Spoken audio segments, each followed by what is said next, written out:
Parce que c'est un des rares films à avoir été tourné sous l'occupation. En tout cas, on finira bien par les virer un jour, ces fumiers, non? D'ailleurs, je me suis laissé dire que les Américains préparaient un débarquement. Je me demande de quoi ils se mêlent, ces cons-là. Alors oui, dans ces conditions, voir un film à aussi gros budget se faire, on peut se demander s'il n'y a pas une petite partie de collaboration quand même. Enfin, Armand, le général de Gaulle n'a-t-il pas dit que toute la France avait été résistante? En effet, il l'a dit. Il a dit. Eh oui.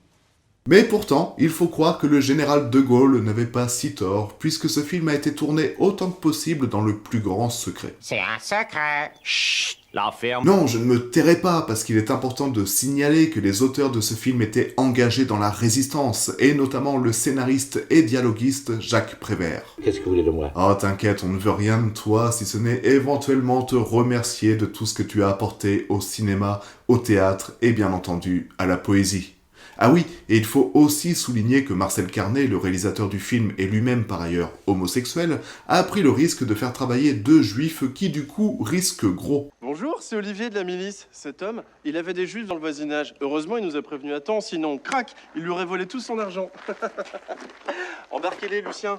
Et en plus, ces gars-là, c'était le décorateur Alexandre Troner qui a fait les décors de la plupart des films de Marcel Carné et a même eu un Oscar en 1960 pour son travail sur La garçonnière de Billy Wilder. Et l'autre type, c'est Vladimir Kosma, qui est quand même l'un de nos plus grands compositeurs avec pas moins de 500 musiques de films à son actif. Un sacré génie. Je ne mérite pas tout ce déchaînement.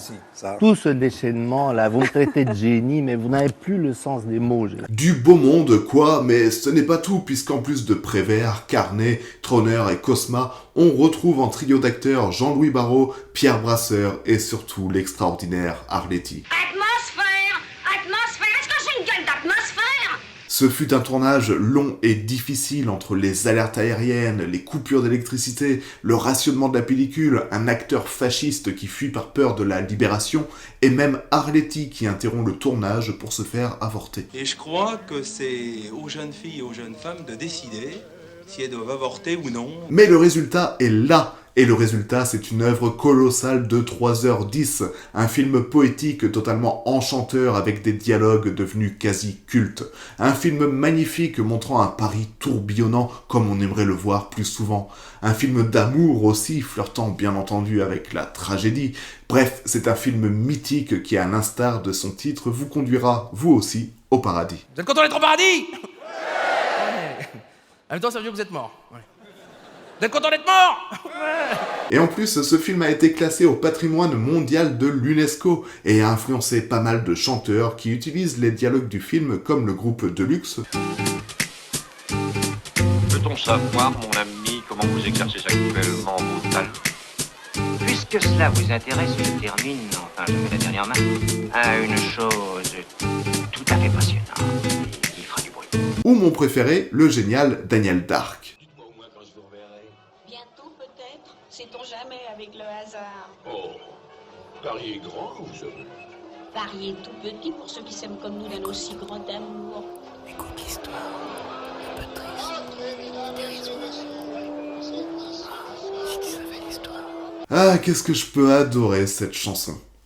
Bref, Les Enfants du Paradis, c'est un sacré film, un classique qu'il faut absolument voir, un film qui vous fait ressentir toutes les émotions. Allez, n'ayons pas peur de dire que ce film est un chef-d'œuvre. Et s'il y a un plan à retenir, c'est celui-ci. La comédie.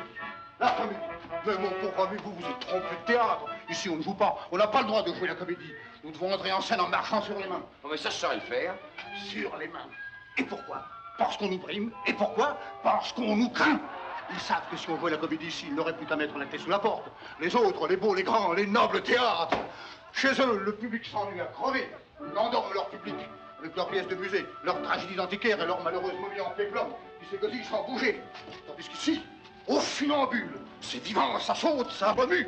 La féerie, quoi. Apparition, disparition. Exactement comme dans la vie. Et puis, PAM, la savate. PAM, le bâton. Comme dans la vie. Et quel public? Il est pauvre, bien sûr, mais il est en or, mon public. Tenez, regardez-les là-haut. Et voilà, c'était Les Enfants du Paradis de Marcel Carné, un sacré film qu'il faut voir. Alors oui, il dure longtemps, alors oui, il est en noir et blanc, mais bon sang, ça vaut le coup. Allez, quant à nous, on se retrouve dans 2 semaines pour une analyse un peu plus poussée. Pete!